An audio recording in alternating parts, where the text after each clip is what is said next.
Section 1. Good morning. Can I help you? Yes, I've just been accepted on a course at the university and I'd like to try and arrange accommodation in a hall of residence. Yes, certainly. Please sit down. What I'll do is fill in a form with you to find out a little more about your preferences and so forth. Thank you. So, first of all, can I take your name? It's Anu Bhatt. Could you spell your name, please? Yes, ANUBHATT. Thanks. And could I ask your date of birth? The 31st of March, 1972. Thank you. And where are you from? India. Oh, right.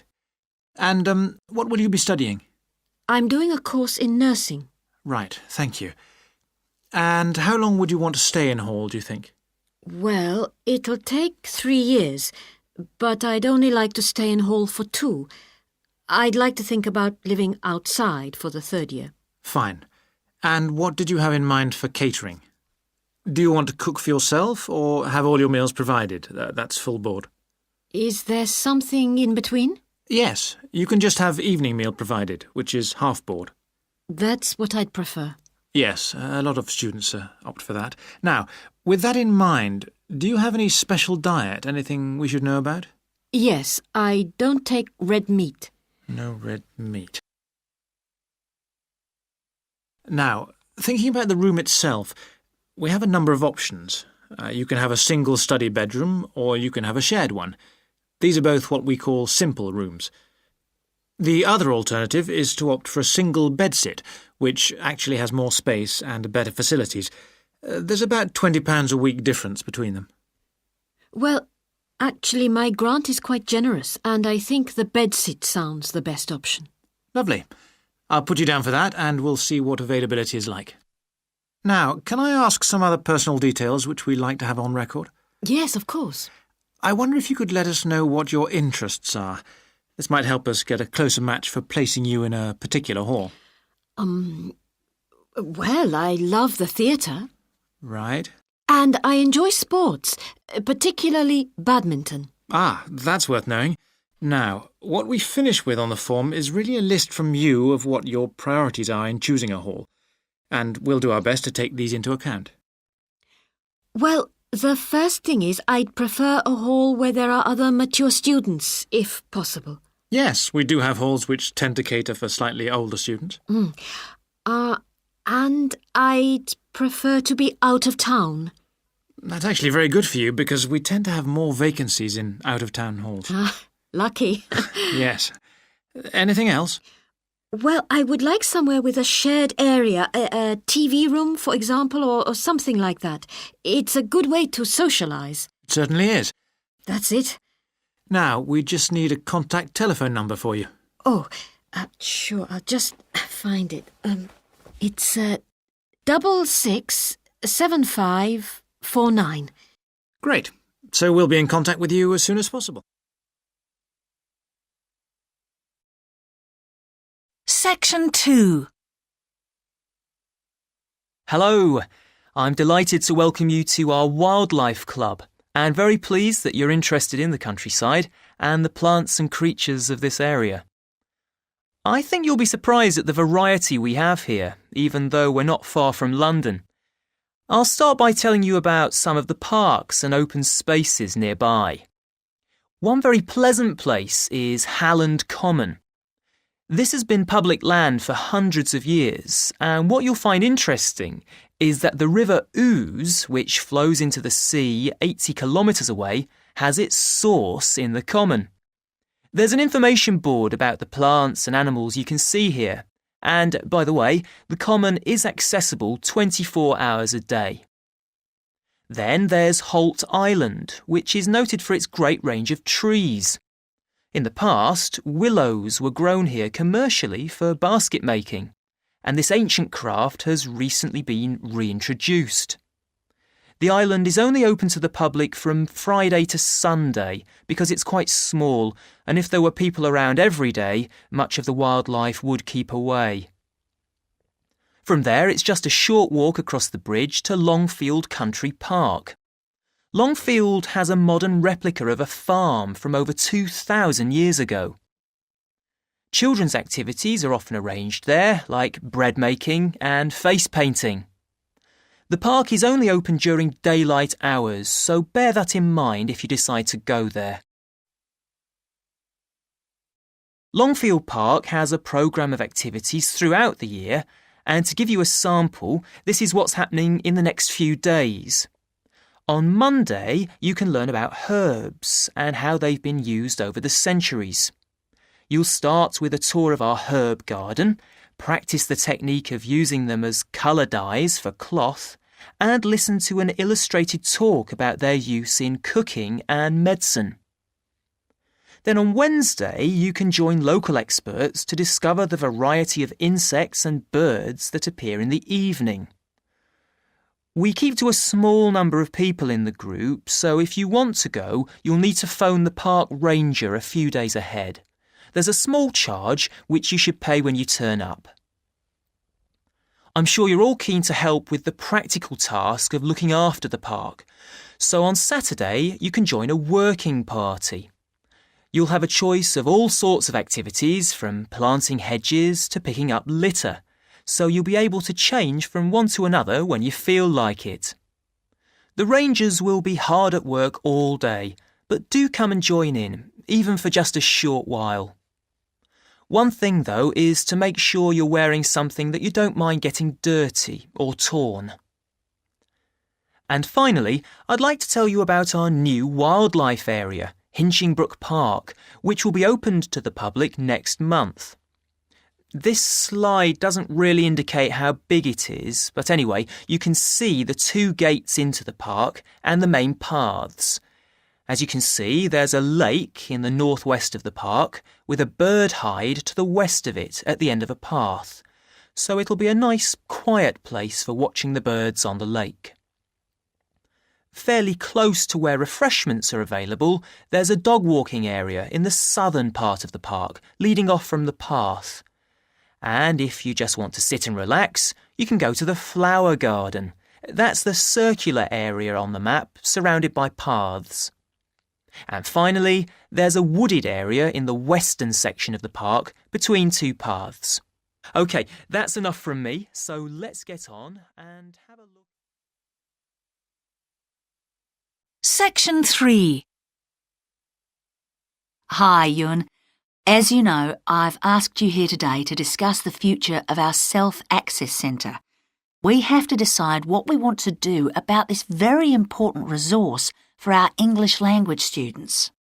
So, can you tell me what the students think about this? Well, from the students' point of view, we would like to keep it. The majority of students say that they enjoy using it because it provides a variation on the classroom routine, and they see it as a pretty major component of their course. But we would like to see some improvements to the equipment, particularly the computers. There aren't enough for one each at the moment, and we always have to share. Well, yes, the teachers agree that it is a very valuable resource, but one thing we have noticed is that a lot of the students are using it to check their personal emails. We don't want to stop you students using it, but we think the computers should be used as a learning resource, not for emails. Some of us also think that we could benefit a lot more by relocating the Self-Access Centre to the main university library building. How do you think the students would feel about that, Yun?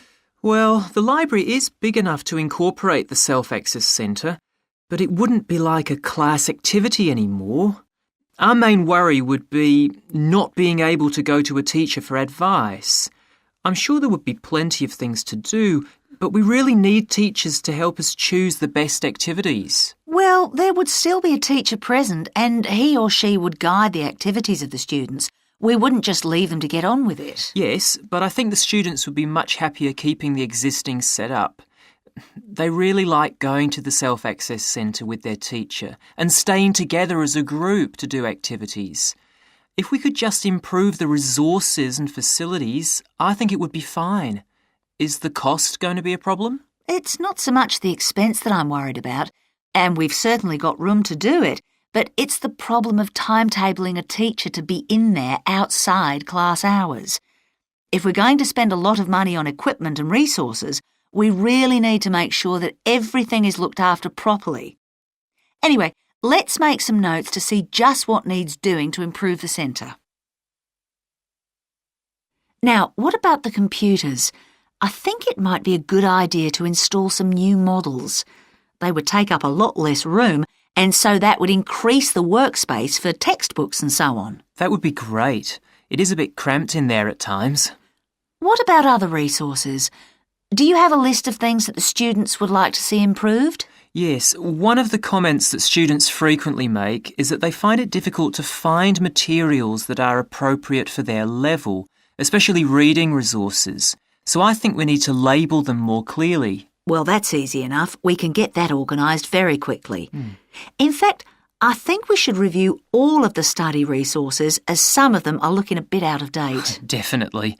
The CD section especially needs to be more current. I think we should get some of the ones that go with our latest course books and also make multiple copies. Good. Now, I was also thinking about some different materials that we haven't got in there at all. What do you think of the idea of introducing some workbooks? If we break them up into separate pages and laminate them, they'd be a great resource. The students could study the main course book in class and then do follow-up practice in the Self-Access Centre. That sounds good. OK, now finally we need to think about how the room is used. I'll have to talk to the teachers and make sure we can all reach some agreement on a timetable to supervise the centre after class. But we also need to think about security too, especially if we're going to invest in some new equipment. What about putting in an alarm? Good idea. The other thing I'd like to do is talk to our technicians and see whether we could somehow limit the access to email. I really don't want to see that resource misused. What about if we agree to only use it before and after class? Yes, that would be fine. OK, anyway, that's great for now. We'll discuss it further when we've managed to sort. Section 4.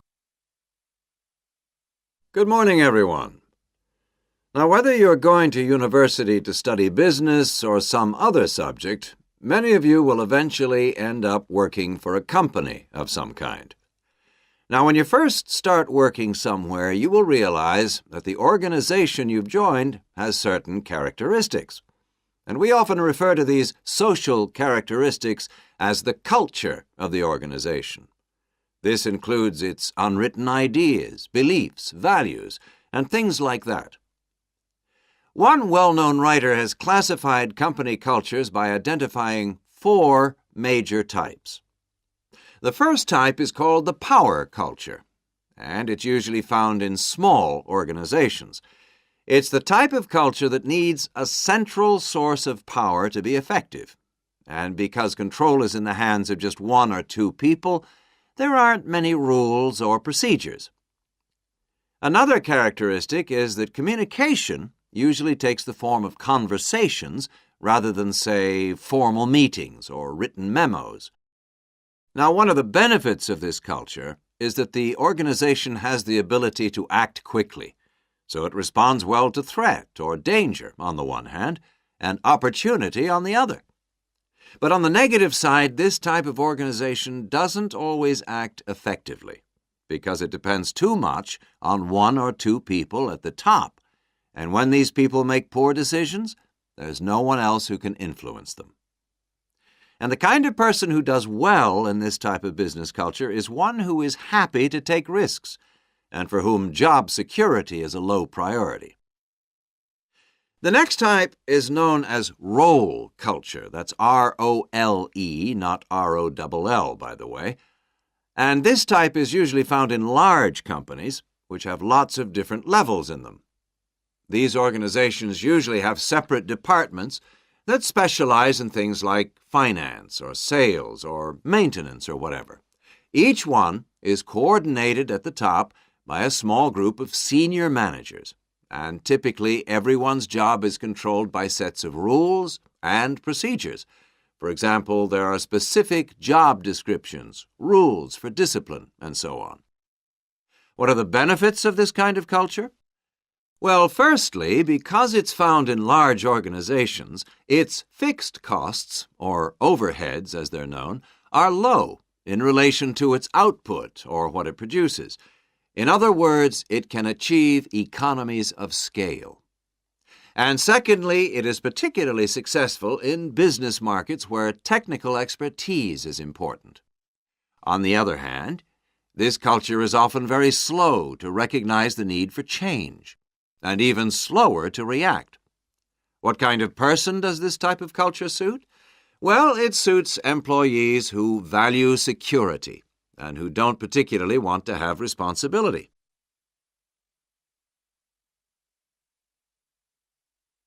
Moving on now to task cultures. This type is found in organizations that are project-oriented. You usually find it where the market for the company's product is extremely competitive, or where the products themselves have a short lifespan. Usually, top management delegates the projects, the people, and other resources, and once these have been allocated, little day-to-day control is exercised from the top, because this would seem like breaking the rules. Now, one of the major benefits of this culture is that it's flexible, but it does have some major disadvantages too. For instance, it can't produce economies of scale or great depth of expertise. People who like working in groups or teams prefer this type of culture. And finally, the fourth category is called the person culture. This type is quite unusual.